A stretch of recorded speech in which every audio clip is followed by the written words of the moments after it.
Hi అండి, అందరు ఎలా ఉన్నారు? నేనైతే చాలా బాగున్నానండి. నేను మీ మాధవి. ఈరోజు నేను పలావ్ చేయబోతున్నానండి. మన ఇంట్లో ఏ కూరగాయలు లేనప్పుడు వితిన్ ఫ్యూ మినిట్స్లో మన ఇంట్లోనే అన్నీ ఉన్న వాటితోనే టేస్టీగా అండ్ ఫాస్ట్గా అయ్యే పలావ్ అండి. ఒకసారి ఇలా ట్రై చేసి చూడండి. ముందుగా మనకు కావాల్సిన పదార్థాలు రెడీ చేసుకొని పెట్టుకుందాం. పక్కన ఉల్లిపాయలు, పచ్చిమిరపకాయలు, టమాటాలు, కొత్తిమీర, పుదీనా, టమాటా, ఇంకా మసాలా దినుసులు అన్నీ రెడీ చేసుకోవాలండి. అల్లం వెల్లుల్లి పేస్ట్ ఫ్రెష్గా వాడుకొని పెట్టుకున్నాను. ఇగో నెయ్యి ఆప్షన్ అండి, ఎవరికైనా కావాల్సిన వాళ్ళు వేసుకోవచ్చు. అలాగే బియ్యం కూడా ముందుగా కడిగి పెట్టుకోవాలండి. నేను ఒక లోట బియ్యానికి కడిగి పెట్టుకున్నాను.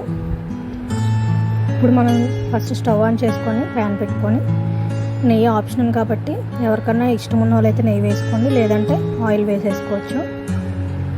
నెక్స్ట్ మనం అందులో ఆయిల్ వేసుకున్న తర్వాత కొంచెం ఆయిల్ మగ్గిన తర్వాత రెడీ చేసుకున్న మసాలా దినుసులు వేసుకున్నానండి.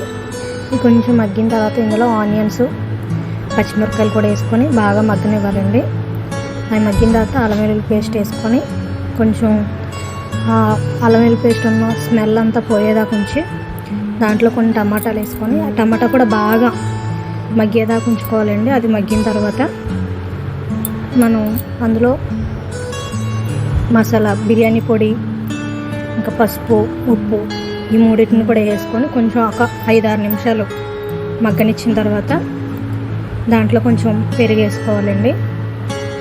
అలాగే పెరుగు కూడా ఒక 5 or 6 మినిట్స్ మగ్గిన తర్వాత అది కొంచెం ఆయిల్ అయి కొంచెం బయటకు వస్తున్నప్పుడు మనం అందులో బియ్యం, కడిగి పెట్టుకున్న బియ్యం ఉంది కదండి, ఆ బియ్యాన్ని అసలు కొన్ని వాటర్, ఏమాత్రం వాటర్ లేకుండా, తడి లేకుండా తీసుకొని అందులో వేసుకోవాలండి.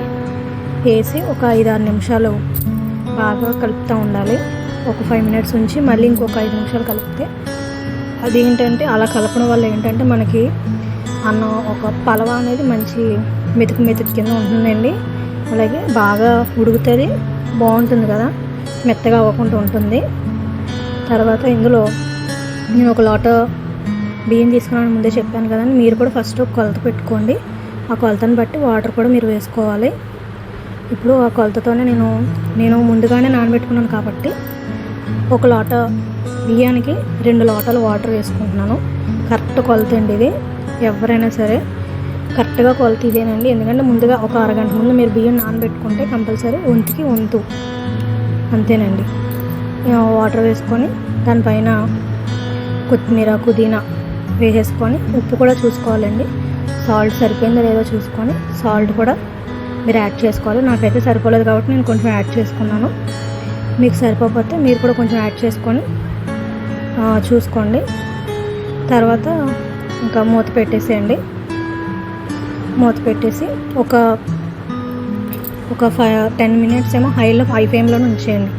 ఒక 10 మినిట్స్ హై ఫ్లేమ్లో ఉంచిన తర్వాత మీరు ఒకసారి తీసి ఎలా ఉంది ఏంటని చెప్పి కండిషన్ చూసుకొని మళ్ళీ ఒకసారి మొత్తం నీట్గా అంతా కలుపుకొని మళ్ళీ మూత పెట్టి ఇంకొక 10 మినిట్స్ లో ఫ్లేమ్లో పెట్టుకోండి. అంటే మీడియం ఫ్లేమ్లో పెట్టుకొని మళ్ళీ ఒకసారి చూసుకొని కలుపుకొని ఈసారి సిమ్లో పెట్టుకొని ఇంకొక 10 నిమిషాలు ఉంచుకుంటే అంతేనండి, మన వేడివేడి పలావ్ రెడీ అయిపోతుంది.